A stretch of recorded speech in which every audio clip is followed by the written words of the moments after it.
ازيكم حبايبي، عاملين ايه؟ يا رب تكونوا بخير وفي احسن حال. النهارده هنعمل مع بعض بسكوت النشادر المخرفش الجميل بالشكل ده.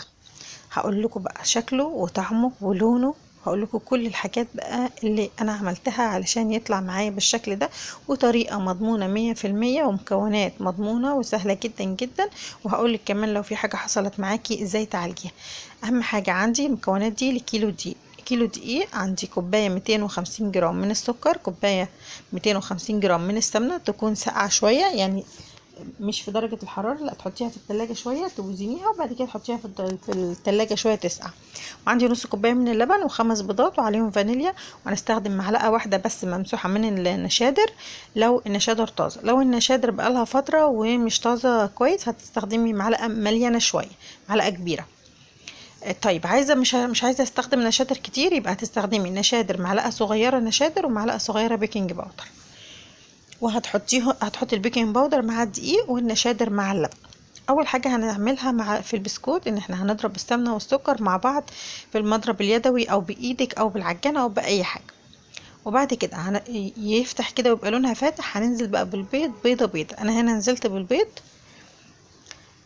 تمام، بقيت اوقف واقلب كده شويه وهنزل بقى ايه بالبيضه التانية لحد ما اخلص كميه البيض اللي عندي. لو هتضعفي المقدار ضعفيه عادي جدا، هتضعفي كل حاجه. اللي بيخلي بقى اللي عندي البيض كده لونه حلو نقطة الزعفران اللي انتوا شايفينها دي، ده زعفران بيتباع عند العطار. آه لونه كده زي البرتقاني. ده بيبقى حلو جدا، بيخلي البيض عندك لونه كده حلو. هنضرب كده بيضة بيضة. انا وقفت العجان وبضرب كده بيضة بيضة وتتضرب كويس جدا. اول ما البيضة الاولى تختفي ننزل بالتانية لحد ما نخلص الكمية بتاعتنا. عايزة بقى تضعفي المقدار 2 كيلو 3 كيلو 5 كيلو براحتك خالص، هتضعفي نفس المقادير دي. مقادير مظبوطة ومضمونة ومتعودة عليها من زمان جدا. دي المقادير بتاعت مامتي، مضمونة 100% وحلوة جدا. بصوا بقى هنا النشادر كانت شغالة أول ما حطيتها فرت جدا، فبحط معلقة ممسوحة جدا لأن النشادر دي لسه طازة.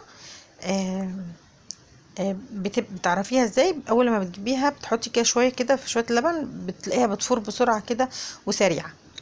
هتحطي منها معلقه ممسوحه. لو النشادر ضعيفه شويه يبقى هتخلي النشادر معلقه مليانه. لو هتحطي نشادر وبيكنج باودر يبقى هتحطي معلقه صغيره ومعلقه صغيره. معلقه صغيره نشادر على اللبن ومعلقه صغيره بيكنج باودر على الدقيق. هنرش على الدقيق رشة كده من الملح، وهنحط الدقيق بس مش هنحطه كله علشان نختبر الاول العجينة ونشوفها. بصوا هنا كانت ملزقة شوية بس من فوق كويسة، مش ملزقة لكن من تحت كان في سوائل. فلما تعجني بقى في العجان مش بايدك، لازم تشوفي العجين من تحت علشان ساعات بيبقى فيه سوائل من تحت ما اتقلبتش كويس. فتبقي ضامنه ان العجين بتاعك كله كده تمام. هو كان من تحت فيه شويه من السوائل فحطيت رشه كده من الدقيق. لما تنزلي بالدقيق زياده تنزلي معلقه معلقه، ما تنزليش مره واحده وتحطي بالكوبايه، لا حطي بالمعلقه رشه خفيفه رشه خفيفه. بصوا هو كده خلاص تمام، ما بقاش ملزق. هنا في المرحله دي لو انت عايزه تعملي بالام هيبقى كويس جدا. بصوا اللي هو فيه تلزيقه خفيفه جدا. ولما تشوفي العجين بيلزق ولا لا لازم تشوفيه بايدك التانية اللي تكون ناشفه، مش ما يكونش فيها عجين، هي دي اللي تشوفي بيها. تمام. هنا بقى المواسع عندي كبير وعندي صغير وحاجات كده اشكال والوان. هجرب الاول في كام صباع وبعد كده اشوف الموس اللي انا عايزاه واستخدمه. هنا جربت النجمه وجربت اللي هو الزجزاج وجربت اللي هو من تحت متساوي ومن فوق مشرشر وجربت اللي هو مشرشر من فوق ومن تحت. وفي الاخر استقريت على اللي هو رسمه الزجزاج. وان شاء الله هعمل لكم كده فيديو كده ل2 كيلو. عشان في ناس ما بتستقل الكيلو وبتبقى عايزه 2 كيلو. انا هنا عملت انا اصلا في البسكوتات بعمل. انا هنا كنت بجرب لكم اهو المواس، بجرب من كل الاشكال.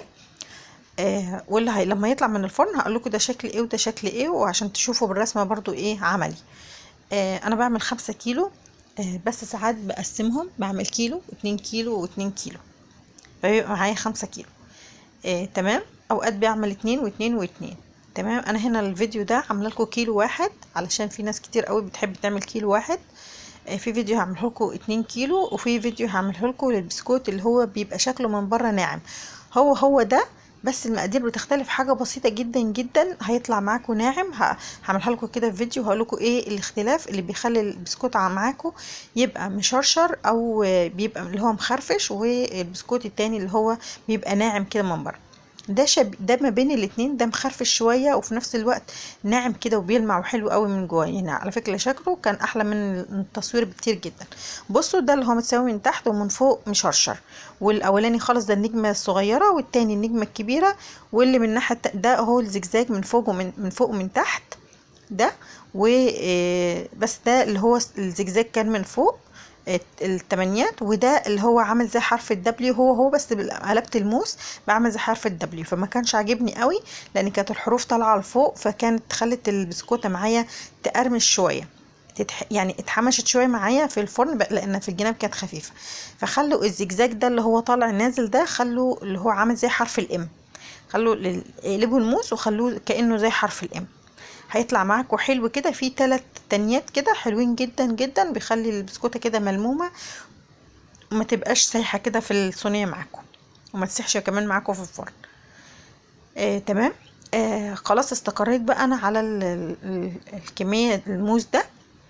بس العجينه كانت معايا زي اول لما طلعت اول كام بسكوته كانت سايحه شويه، فحطيت للقطعه كده. لما تلاقي كمان عايزه اقول لكم على معلومه برضو مهمه، لما انا هنا لما لقيت العجينه معايا بصوا طلعت كده ايه، دي مخرفشه جامد جدا والتانية كانت سايحه. الجزء الاولاني كنتوا شفتوا البسكوتين الاولانيين كانوا سايحين، رحت مسكت قطعه من العجين وحطيتها كده في شايفين باقي الدقيق ده اللي فضل من الكيلو زي تقريبا نص كوبايه. حطيت بقى، اخدت قطعه من العجين وحطيتها في الطبق كده وغلفتها بالدقيق وشربت الدقيق للعجينه وجربتها. فلما تكوني هتجربي لقيتها بقى ايه، لا الرسمه اتمسكت وبقت بقى واضحه وطلعت من الفرن مظبوطه وما كانش سايح ولا اي حاجه. فخلاص كده بقى اهو، بصوا شايفين انا بعد لكم المقطع تاني تقريبا. خدت قطعه من العجين حطيت كده معاها شويه من الدقيق، بصوا بتغلفوا بس العجينه من الدقيق مش كتير قوي، وبنشربها كده اهو. بصوا غلفتها مره والتانيه وعملتها. اول قطعه غلفتها مره واحده كانت برضو تقريبا ايه سايحه شويه. لو العجينه ساحت معاكي يبقى هي عايزه دقيق، لو شقشقت يبقى زياده نشادر، او لو العجينه ناشفه معاكي جدا هتلاقيها مخرفشه قوي قوي قوي و وممكن تشقق معاكي في الفرن. كمان لو العجينه الموس معاكي التخين زي النجمه اللي معايا ده، مش اللي انا شغاله بيه دلوقتي، لا النجمه اللي هو كان مدور اللي انا وريته لكم في الاول اهو. النجمه ده بيخلي البسكوته شايفين قلبها مليان قوي قوي قوي، فبيخلي البسكوته في الفرن النشادر بقى تخمر بقى، فالبسكوته مش لاقيه بقى مكان تعلى فيه كويس. البسكوت بيبقى مبطط كده وحلو فبيعلى عليه بسيط فما بيشققش معاكي. لكن البسكوته كانت التخينه دي اللي هي النجمه ما عجبتنيش خالص بصراحه. وطبعا لو انت عجباكي ومش فارق معاكي ان البسكوته تشق او ما تشقش عادي جدا، يعني هو اهم حاجه طبعا ان هو يبقى طعمه حلو، يبقى بسكوت حلو. بس في ناس بتحب ان البسكوته يبقى شكلها حلو كده وظريف، ما تبقاش مشققه ولا حاجه. فالموز ده بيبقى تخين جدا جدا اللي هو النجمه اللي كان عندي، خلى البسكوتة تبقى قلبها مليان، ولما تدخل الفرن تيجي تعلى كده مش لاقيه بقى مكان تعلى فيه لانها مدوره كده وقلبها مليان كده عجين، فعايزه تعلى بقى فبتروح البسكوتة تشق. شايفين التانية ما شققتش ازاي ولا خرفشت ولا اي حاجه، البسكوتة ناعمه وفي نفس الوقت اللي هي شكلها مخرفش، وفي نفس الوقت مش مشرشره اللي هو الشرشره او الخرفشه اللي هي ايه تضايق. لا بسكوتة حلوة جدا جدا، طلع معايا بالشكل ده. هو على فكرة مش واضح خالص في الكاميرا، بصوا وهش جدا ومقرمش وحلو جدا. عايزه اقول لكم اول ما بيطلع من الفرن بيبقى لازق في الصينيه، تسيبيه دقيقتين لو هزيتي الصينيه كده هتلاقيه طلع على طول. بصوا عايزه اقول لكم برده هو كان شكله حلو جدا جدا وما كانش يعني شائع قوي، بس انا حبيت الموس التاني اكتر. طيب لو البسكوت عندك البسكوت مستواش قلبه ني، يبقى انت كده معليه الفرن. البسكوت بيحتاج نار يعني هاديه كده شويه زيه زي الكيك يا جماعه. بسكوت بالذات وبالذات بسكوت النشادر بيبقى عايز بسكوت نار زيها زي نار الكيك، توطي النار خالص كده، ولو هتولعي من تحت بس يبقى هتولعي. واول يعني مش ما حسبتش بصراحه الفرن لان انا كنت واقفه عليه. اول ما اخلص صينيه بحط التانية، بتفتحي عليه عادي ما بيهبطش ولا حاجه، بس اهم حاجه ان انت اول دقيقتين 3 كده ما تفتحيش عليه. المعلومه دي قالتها لي اختي ان انت اول دقيقتين 3 ما تفتحيش عليه خالص. بيطلع معاكي حلو كده. وبعد كده تولعي الشوايه. انا هنا كنت مولعه تحت وفوق والاتنين كانوا هاديين، فكان بياخد معايا تقريبا يعني كنت بخلص الصينيه التانية يعني تقريبا يعني 7 دقايق او حاجه زي كده. وبعد كده بشوف الفرن بلاقيه اتحمر من فوق ومن تحت وبقى حلو جدا. عايزه اقول لكم ان هو هش جدا جدا وحلو قوي. عامل زي بسكوت الزبده. يعني انا قبل كده نزلت لكم بسكوت الزبده، ده شبيه بيه برضو. طعمه حلو جدا جدا، مش هتفرقيه يعني، بس هو الاختلاف بس هو طعم الزبده. ده طعم حاجه وده طعم حاجه. بس التاني كان مسكر شويه. الناس اللي بتحب السكر تعمل بسكوت الزبده مقاديره السكر بتاعه كتير شويه. هنا برضو لو حابه تزودي السكر ممكن تزودي عادي جدا. هنا بقى رصيته في علبة كده وبجيبها برصهم. انا رصيت المخرفش ده كده اللي هو النجوم لوحده كده على جنب، والباقي العلبة دي على فكرة كبيرة، تقريبا 20 في 30 او حاجة و30. انا قستها لكم بالشبر اهي، بصوا مليانة جدا. هي عالية على فكرة، انا سايباها مفتوحة. هي حاجة و30 في 20. المهم ان هو عمل معايا كمية حلوة جدا جدا. يعني لو عملتي مثلا 5 كيلو المقدار ده هيجيب معاكي حلو جدا. تعمليه بالطريقة دي وبالشكل ده هيطلع معاكي حلو قوي. عايزة اقول لكم طعم وريحة وشكل وكل حاجة ملمس وشكل وكل حاجة هيطلع معاكي جميل جدا. دلوقتي المكونات غالية وكل حاجة بقت غالية، عايزين طريقة تكون سهلة وتكون بسيطة ومكونات مضمونة وكل حاجة تبقى مضمونة ونضمن الحاجة، عشان الحاجات دي بتبقى مكلفة جدا.